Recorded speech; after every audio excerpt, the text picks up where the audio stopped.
Shalom, shalom. Call Allah, Yahweh Bahashem, Yahweh Shai, Bahashem, Rakakadash.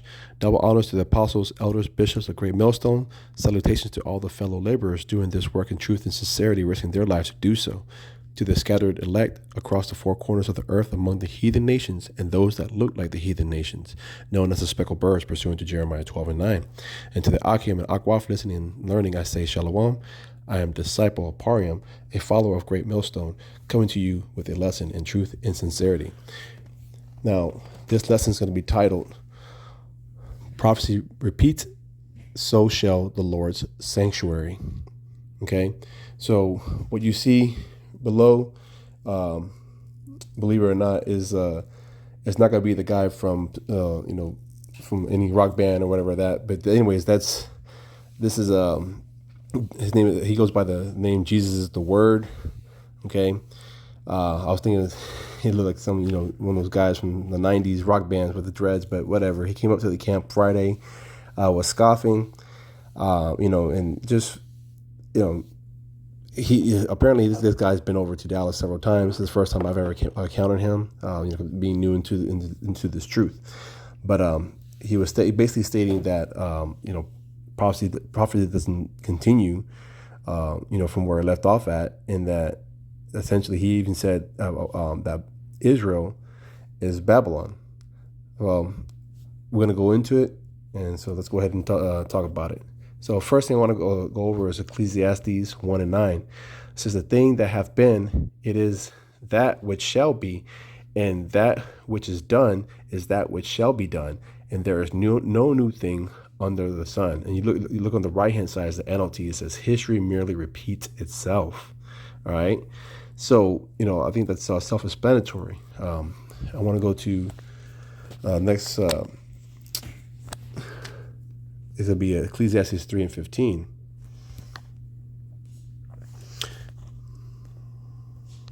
And it reads, I'll read the NLT, follow along on the KJV. It says, what is happening now has happened before, and what will happen in the future has happened before, because Yahweh makes the great things happen over and over again.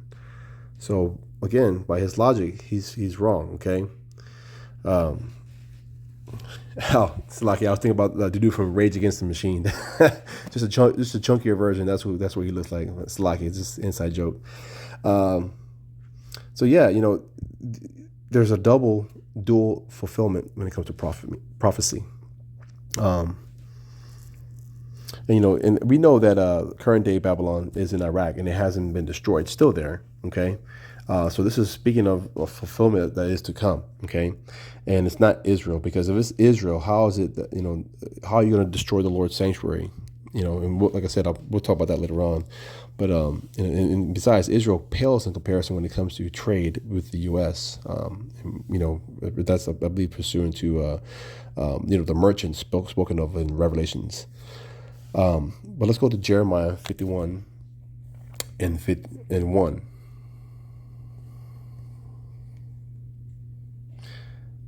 It says, Babylon judged for the sins against Israel.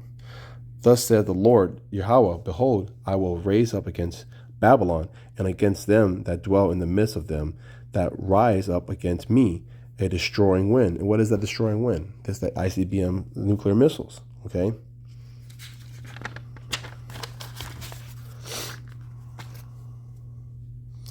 And we know that Yahushua came after Babylon, secular history. Babylon never had control over so many nations. If prophecy doesn't continue, how is Jerusalem Babylon by that logic? And then we're going to go to Daniel 2 and 42 to kind of talk about how, that Babylon never really had control over so many nations.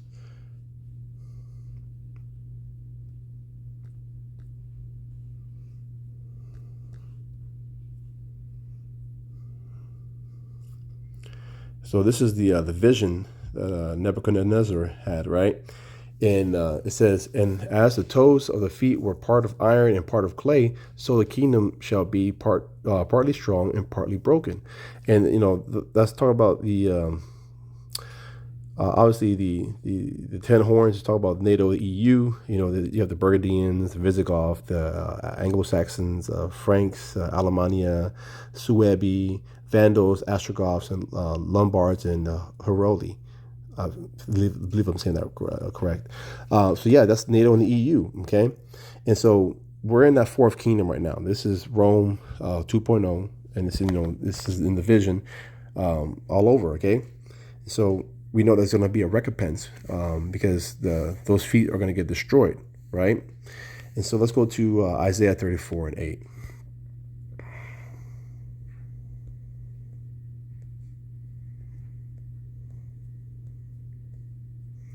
And it reads, "For it is the day of the Lord's vengeance and the year of recompense for the controversy of Zion." And what is that controversy of Zion? Okay, so for that we're going to go to Joel 3 verses 1 and 2. And nations will be judged. It says, "For behold, in those days and in that time, when I shall bring again the captivity of Judah and Jerusalem." Okay. And so basically, the Lord's going to restore the prosperity of Judah and Jerusalem. "And I will also gather all nations, and I will bring them down into the valley of Jehoshaphat," or Yahweh Shaphat, or the Most High will judge. All right, "and will plead with them there for my people and for my heritage, Israel, whom thou hast scattered among the nations and parted my land." That's pursuant to Deuteronomy 28. We've been scattered. Okay, the diaspora or diaspora. Okay, and so he's going to plead for them. He's and that pleading is not nice. When you actually go into the word plead, let's see, let's go ahead and look it up real quick.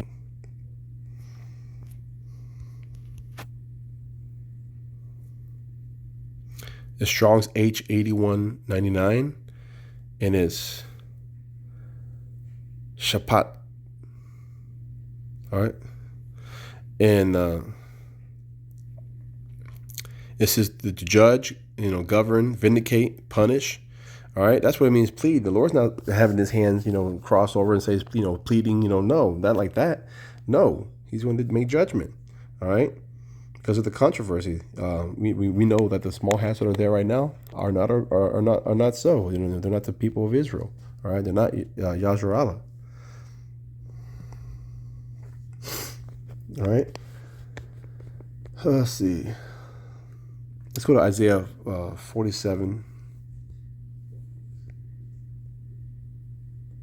and 1. It says, "This lament for Babylon. Come down and sit in the dust, O virgin daughter of Babylon. Sit on the ground. There is no throne, O daughter of the Chaldeans, for thou shalt no more be called tender and delicate." Hey, she's never been touched. Okay, she's never had any kind of major war upon her shores. All right, that's what it's speaking of. This is a virgin daughter of Babylon, not Babylon. Okay, so this guy's going off, man. He's through, and he got cooked when he came to camp, man. He got cooked really good. All right, so I'm gonna go to Revelations 18. You know what, Slacky.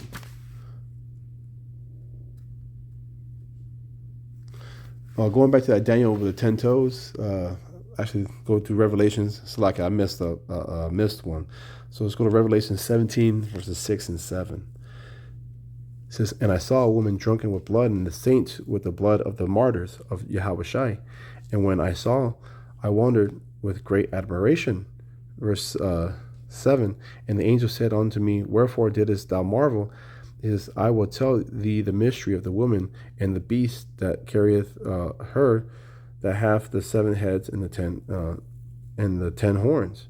All right. So basically, let's just talk about NATO and the EU, and how the saints will be, there will be some of us that will have to be martyrs, for this truth. So let's go back to, I believe it was, Revelations 18. Actually, verses 7 and 8. It says, this is speaking of Babylon, how is fallen. Okay.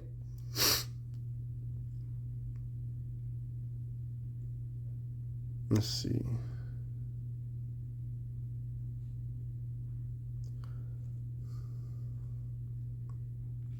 All right, this is Revelation 18, verse 7. It says, how much has she glorified herself and lived deliciously? And that's what America does, man.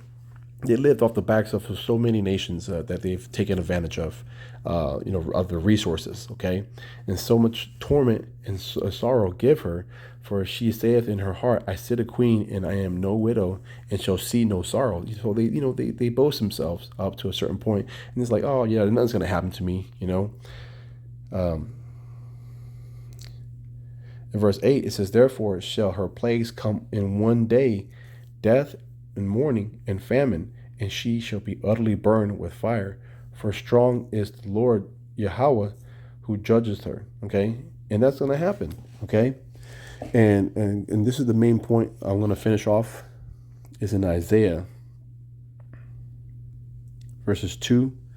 And we're going to go through verses Isaiah 2 and 2 through 4. Okay, and because this clown right here from Rage Against the Machine is talking about how current day Israel is Babylon. Come on, man. Is you saying the Lord's going to destroy his sanctuary where all nations have to come to? No. All right, so I'm going to read this. And it shall come to pass in the last days that the mountain of the Lord's house shall be established in the top of the mountains, and shall be exalted above the hills, and all nations shall flow onto it.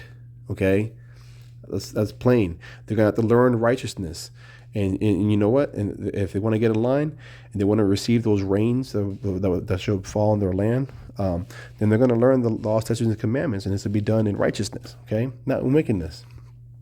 Verse 3, and many people shall go and say, come ye, and let us go up to the mountain of the Lord, to the house of the power of Jacob, and he will teach us his ways, and we will walk in his paths.